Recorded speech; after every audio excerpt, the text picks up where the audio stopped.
The narrative of Katherine Arden's new book, The Warm Hands of Ghosts, asks the question, how do you move on from the end of everything? And I did not expect this question to resonate with me as much as it did. I didn't expect this narrative to resonate with me as much as it did. And yes, we are jumping right in today. So happy Friday, welcome. Let's dive right into The Warm Hands of Ghosts. If you were with me for the February anticipated video, you may know I was very excited about this book, as many of us were, but I also was a little nervous. I loved the Bear and the Nightingale trilogy, and I loved Arden's voice within that trilogy, but personally as a reader, I don't really gravitate to fiction around war, particularly World War I and World War II. But if anyone is going to get me back into these fictional lanes, because to be clear, I have read fiction set in both World War I and World War II, it was Katherine Arden, and sure enough,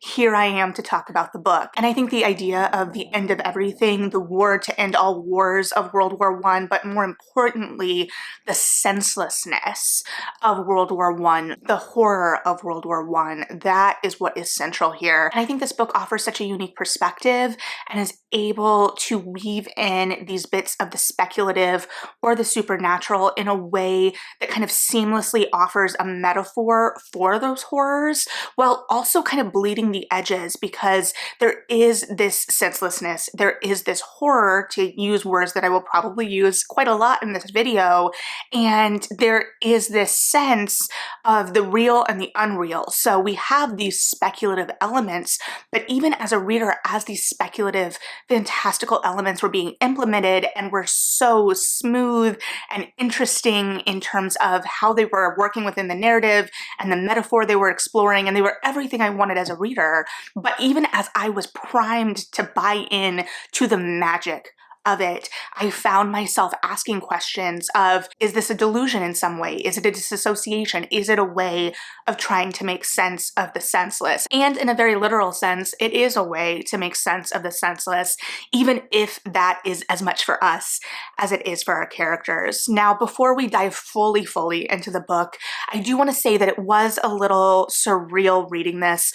One of the reasons that I struggle, and I don't know that I'm going to be able to fully articulate my personal kind of struggle with fiction that particularly takes place around World War I and World War II, but it's just kind of the omnipresence of war. And in terms of that omnipresence in this narrative, it was impossible to read this book without also having current events in the back of my head, current tragedies in the back of my head, especially as a major plot point and kind of starting point for our character that we see off page is that our protagonist Laura has been honorably discharged from the military and from her nursing station after the bombing of a field hospital, and how that was considered an egregious act of war, and how that crossed a line, even as the horrors of the front were being explored so specifically here. And it was impossible to think about that without thinking about the bombing of civilian hospitals currently. And I think that that speaks to part of my reticence with World War fiction,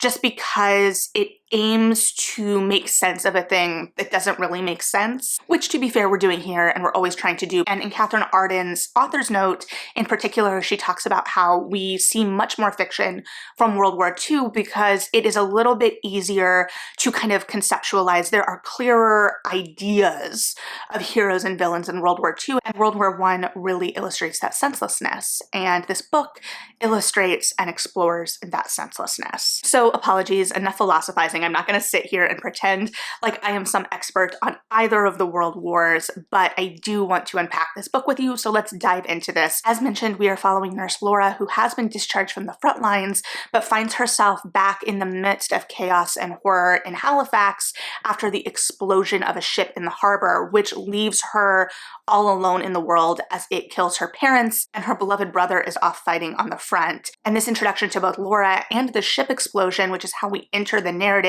even if it is being explored at a distance. It's not as it's happening, it is in the aftermath of it having happened, but still it introduces us to this real apocalyptic imagery that will kind of permeate the narrative. And it also introduces some reoccurring callbacks in terms of Laura and her relationship with her mother, who was essentially a doomsday prepper in some aspects and very much obsessed with the book of Revelation. Now, I'm not an expert on the book of Revelation because even in my Bible study days, I think based on my aversion to kind of World War explorations, you would not be surprised that I didn't gravitate toward the fire and brimstone hellscape of Revelation, but we really are kind of juxtaposing the world of this book, the world of World War I, the world of the front line, with that hellscape, quite literally in some ways. But that's not the only angle we get with this. We are also introduced to the three older women that Laura has been living with after this tragedy, who are essentially spiritualists because we meet them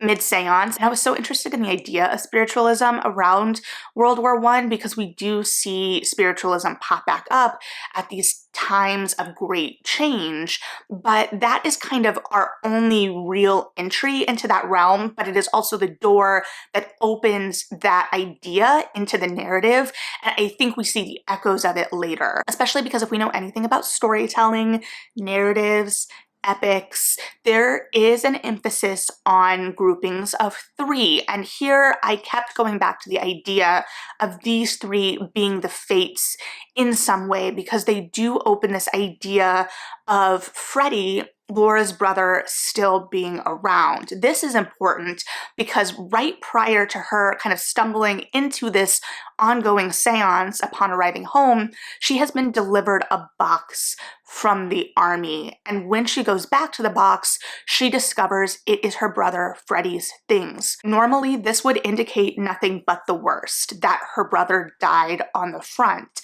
But we have the combination of this seance with some notes within the clothes themselves, the fact that she got both of his tags back when the army would have only sent her one, and there are just these open questions she inevitably goes back to the front to chase. And so in some ways, these three were the fates kind of setting things in motion. And this also offers some kind of narrative mirroring because we have this exploration of kind of the idea of fire and brimstone hell of the front that is kind of being explored, although not fire and brimstone, but like mud and water and pillboxes. And this is combined with the ideas of like epics in some ways, especially this idea, I would argue, of purgatory. And while to my reading, I don't know that we directly reference it, I think that that is definitely what that imagery is meant to invoke, or at least that is what it invoked for me, especially because we did have a lot of references to poetry in this book. And so it felt like a natural kind of correlation. It should be noted a cut of Tennyson's The Lady of Shalott is referenced very early in the narrative, and that's when I knew I was probably gonna be fine, because one of my favorite books from when I was a teen, A Great and Terrible Beauty, caveat, I don't know how that holds up today, also references The Lady of Shalott. And I had that particular cut of The Lady of Shalott memorized when I was in middle school. But moving on, and probably pretty late disclaimer, but I don't know if I'm going to be able to be completely spoiler-free in this exploration, but I'm going to do my best. Now, these kind of allusions, these references to poetry, all of this is kind of tempered and juxtaposed with particularly like storytelling bedside for these sick and wounded men, which we see introduced by Laura very early, and was one of the things that signaled to me as a reader that while this was a very different project than The Bear and the Nightingale, it still had some of those storytelling instincts, because The Bear and the Nightingale is very much more fairy tale-esque. But with Laura, we have these kind of tall tales. She is telling these men to kind of help calm them down, and there is that storytelling instinct there. Additionally, both narratives are set in worlds that are in the midst of great change, particularly technological change, and how that is impacting people's perceptions of things and the storytelling of that. And in terms of the layers, we have these like literary allusions and metaphor, but we also have exploration of the storytelling of war, because we see Laura on this journey trying to find her brother, and she and the friend she's going to serve over in this private hospital with come in contact with some of the decision makers of wartime, and it really kind of illustrates the remove between those on the front, those fighting, those seeing these horrors day to day, and the leaders making the decisions, referencing them thinking of the men at the front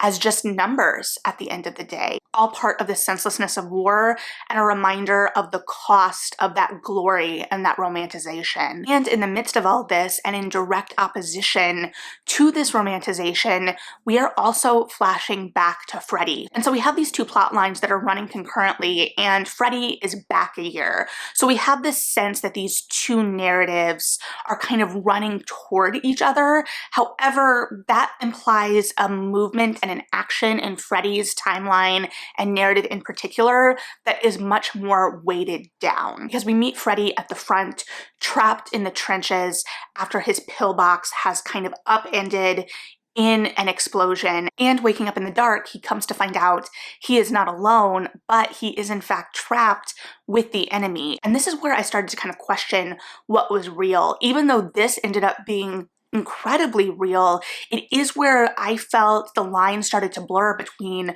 real and unreal within the narrative, which gets further blurred later. But this absolutely real horror was presented in a way where it absolutely could have been a metaphor in terms of exploring the concept of purgatory, especially because we watch Freddie and his companion Winter kind of assessing, fighting out of this hole eventually, and also the kind of imagery of rebirth out of that as they are born new men into this wasteland of a world, and how they have to figure out how they exist in this new world. And at the end of the day, I think a lot of this book is about how do you exist in the new world. Because in their wanderings, they come across a man, Folland, who Laura and her companions also come across in the modern timeline. And when Laura and her companions come across him, she is currently battling off Spanish fever. They've just arrived back at the front. They're trying to get to the hospital that her companion Mary runs. They have lost their car and their driver to, I believe it was an explosion,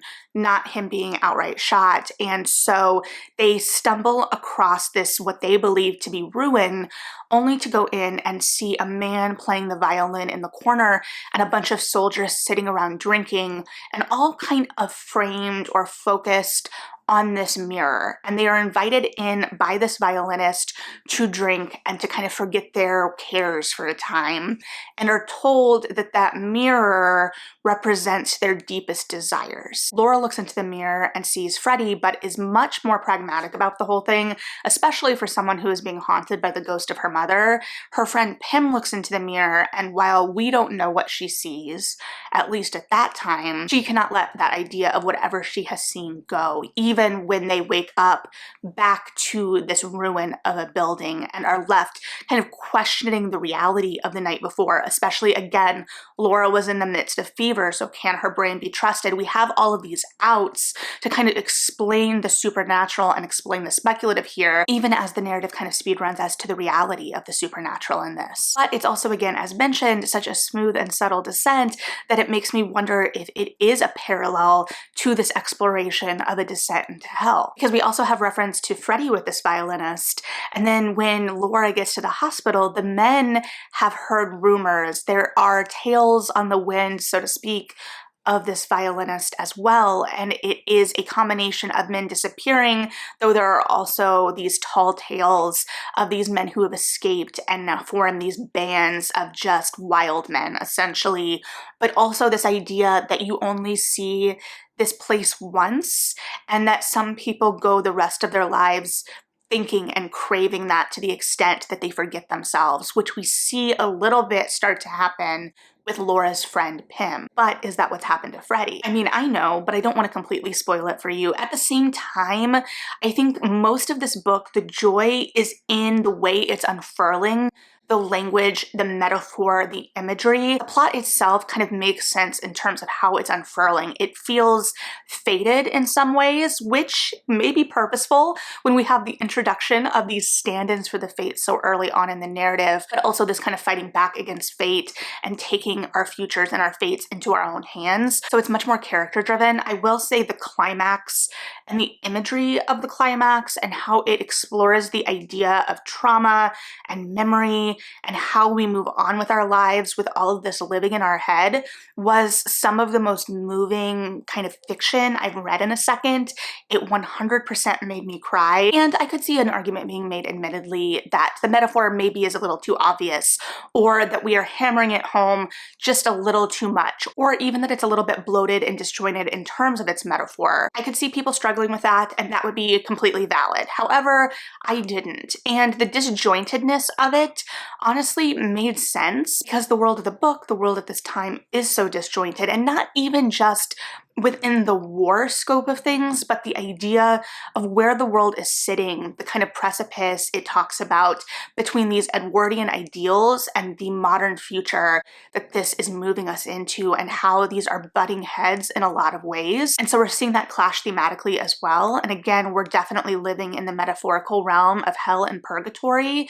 I think that I believe that this narrative lives more in the idea of purgatory. And because of that, I also want to be clear that while the horror is so central to what we are overcoming in this book, it is about the overcoming it in some ways. So this book still is exploring that love and joy where it can be found, whether it's the relationship between Laura and Freddie and that bond that is driving them, the friendships that Laura forms, the real subtle and pleasantly unexpected romance that develops for her at this hospital, and also the unexpected bonds that form, particularly between Freddie and Winter, and how those can reshape an entire life, and how bonds are not kind of limited by these man-made constructs of sides in war, when during a war like this, where there's so much senselessness to it, you can be caught in a pillbox with someone and struggle to survive, and that form a bond that kind of supersedes everything while still trying to fight to hold on to yourself and get back to your sister. So